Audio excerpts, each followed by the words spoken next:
Sehemu hii inaonyesha jinsi Zarifus anavyokuwa mkatili. Zarifus alikuwa na hatima ya Otronis ilikuwa mikononi mwake. Alijua kuwa kila hatua aliyochukua sasa ingeathiri kizazi kijacho cha kifalme cha Otronis. Alikuwa na nguvu nyingi za uchawi na roho za mababu zilizomsukuma, lakini alijua kuwa hizi nguvu zilikuwa na mtego. Roho za mababu walikuwa na sauti ya kuamuru, lakini pia zilikuwa na mapenzi yao binafsi. Na Zarifus alijua kuwa kama angekosea, angeweza kuvuruga usawa wa kifalme chake. Mafunzo ya Jasminia yalimfundisha kuwa uchawi haukuwa njia ya kutumia nguvu tu, bali ilikuwa njia ya kudhibiti nguvu za giza ili kutawala kwa busara. Alijua kuwa kuunganisha kisasi cha damu na haki ilikuwa changamoto ya kipekee, lakini aliona kuwa hiyo ilikuwa njia pekee ya kuwa mfalme wa haki na nguvu. Alikuwa akifanya mazoezi na Jasminia kila jioni, akiingia katika giza la milima ya Otronis, akijaribu kupima mipaka ya uchawi wa mababu. Wakati mwingine alikubaliana na roho za zamani, akitafuta majibu ya maswali kuhusu utawala, haki na kisasi. Lakini hata hivyo, roho hizi zilikuwa na njia yao ya kuhamasisha uchu wa kisasi zaidi. Na kila mara alikubaliana kuwa hatua moja zaidi ingeweza kuwa na madhara makubwa. Siku moja walipokuwa wakifanya mazoezi kwenye kivuli cha milima, mionzi ya giza ilianza kumulika angani. Nguvu za uchawi zilizokuwa zikikusanyika zilisababisha upepo mkali kuzunguka milima, na dunia ikaanza kutetemeka.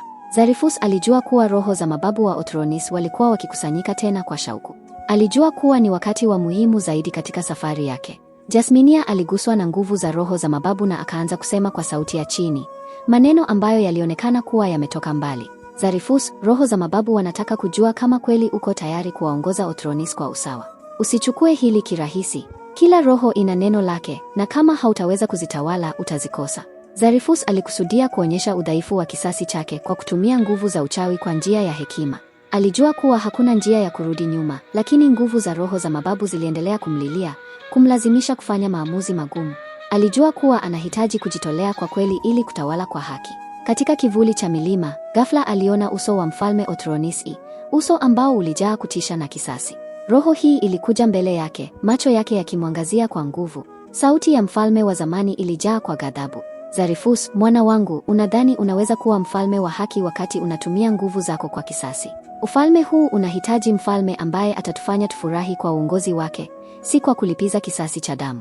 Zarifus alikaza macho, lakini alijua kuwa roho hii ilikuwa na maana kubwa.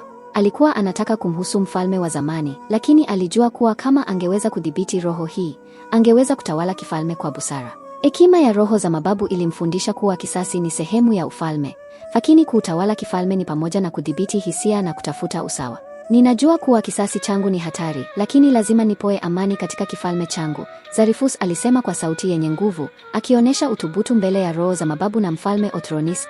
Nitatumia nguvu yangu kujenga utawala wa haki na usawa, na kisasi kitasimama kwa ajili ya familia yangu, lakini sio kwa kupindukia. Mfalme Otronis alinyamaza kwa muda, kisha akasema kwa sauti ya chini, kama kweli unataka kuwa mfalme wa haki, Zarifus, basi huwezi kuishi kwa kivuli cha damu pekee. Hekima, huruma na usawa lazima viongoze mikono yako. Zarifus alijua kuwa alikuwa mbele ya mtihani mkubwa. Alijua kuwa atahitaji kutumia nguvu za roho za mababu kwa umakini, lakini pia alijua kuwa kisasi cha damu hakiwezi kuwa kiini cha utawala wake. Roho za mababu walikuwa wakimfundisha kwamba hakukuwa na utawala bora bila usawa. Hali ilipokuwa ikizidi kuwa ngumu, aliona ishara ya Jasminia, ambaye alionekana akiwaangalia kwa umakini. Alijua kuwa alihitaji msaada wake, lakini pia alijua kuwa Jasminia alikuwa akimfundisha kuwa hekima na amani lazima ziwe nguzo za uongozi wake. Alijua kuwa kama angeweza kujenga utawala kwa kutumia nguvu na hekima, basi angeweza kufikia kile alichotaka.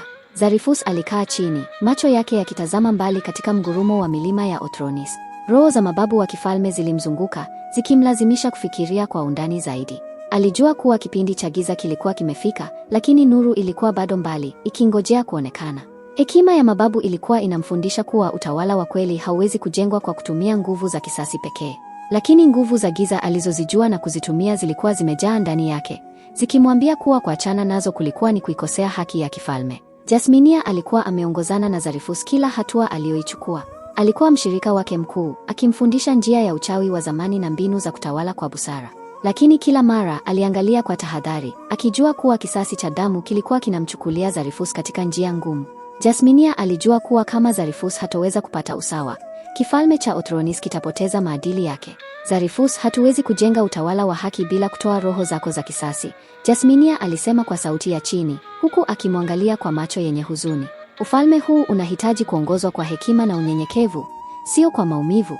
Zarifus alijua kuwa kila neno la Jasminia lilikuwa na maana kubwa, lakini ndani yake, roho za mababu walikuwa zikimwambia kuwa ni lazima alipe kisasi, vinginevyo atapoteza heshima na utawala wake. Alijua kuwa roho hizi zilikuwa na nguvu kubwa, lakini alikuwa na uwezo wa kuzitawala na kuzipa mwelekeo unaofaa. Aliona kuwa hatua moja tu ya kimakosa ingeweza kumharibu. Mmoja wa washirika wa zamani wa kifalme, Gorat, alikimbia kutoka kijiji kidogo kilichozunguka mji mkuu wa Otronis. Aliingia kwenye ngome ya kifalme, akitoa ripoti ya matukio ya kiusalama kutoka maeneo ya mbali. Mfalme Zarifus, Gorat alikisema kwa sauti ya kutetemeka. Nina habari za muhimu. Kundi la maadui linakusudia kuvamia Otronis. Wameungana na wachawi wa zamani ambao wanatamani kutawala kifalme kwa giza na vita. Wanataka kudhoofisha nguvu zako za uchawi na kisasi. Zarifus alikaza macho, akijua kuwa huu ulikuwa mtihani mkubwa. Aliendelea kujiuliza kama hadhira ya mababu inaweza kumsaidia kupambana na maadui hawa, au kama roho za kisasi zingeweza kumshinda. Alijua kuwa endapo atachukua hatua ya kipekee, kama kuzidi kupambana kwa nguvu za kisasi, angerudi nyuma katika vita vya giza visivyo na mwisho. Kama roho za mababu zitakuwa upande wangu, basi tutashinda, Zarifus alisema kwa uthubutu, huku macho yake yakimeta kwa nguvu za uchawi wa zamani. Jasminia alimwangalia kwa makini, akijua kuwa sasa alikuwa katika hatua ya kutafuta ufumbuzi wa mwisho. Alijua kuwa kama Zarifus hatoweza kupima kisasi chake kwa hekima, atakuwa amejiingiza katika kivuli kisichokuwa na mwisho. Zarifus, roho za mababu hazitakuwa upande wako kama utaendelea kutumia uchawi kwa kisasi pekee. Inahitaji usawa. Huwezi kumaliza vita hii kwa uchawi wa damu. Ufalme wako utashindwa, Jasminia alisema kwa sauti ya huzuni. Zarifus alijua kuwa Jasminia alikuwa na haki, lakini aliendelea kuona picha ya baba yake, Otronisi, akisimama mbele yake akiwa na hasira na kutaka kumwandikia historia ya utawala wa haki kwa kupitia kisasi cha damu. Roho za mababu walikuwa na sauti inayokubaliana na kisasi cha damu, lakini pia roho za utawala wa haki zilikuwa zinamwambia kuwa anahitaji kuzingatia mipaka. Kwa hasira, Zarifus alionyesha alama za kisasi za uso wake na mikononi. Alijua kuwa alikosea kwa kutumia nguvu za giza kupambana na hasira za mababu, lakini bado alikataa kutii maelekezo ya Jasminia. Nitatumia kila nguvu ya uchawi ili kulinda kifalme changu, Zarifus alijibu kwa nguvu, akizungumza kwa sauti iliyobeba kisasi cha damu. Nitasimamia kifalme cha Otronis kwa njia yangu. Gorat alijua kuwa aliingia katika mtego wa giza. Alikuwa akimuona mfalme akijitahidi kupigana dhidi ya roho za mababu na kusimamia utawala wa haki kwa njia ya kisasi. Alijua kuwa kama mfalme asingeweza kutawala kisasi kwa busara, atakuwa amejiingiza katika mtego wa giza usio na mwisho. Zarifus alijua kuwa anapaswa kuchagua kati ya kivuli cha kisasi au mwanga wa haki. Lakini kama mfalme wa Otronis, alikuwa na majukumu makubwa. Hivyo, aliingia kwenye mchakato wa kuchagua njia ya haki, akiwa na hisia kali za kisasi, lakini akijua kuwa mfalme mwenye nguvu ni yule anayemudu udhibiti wa kisasi cha damu na kuleta amani kwa kifalme.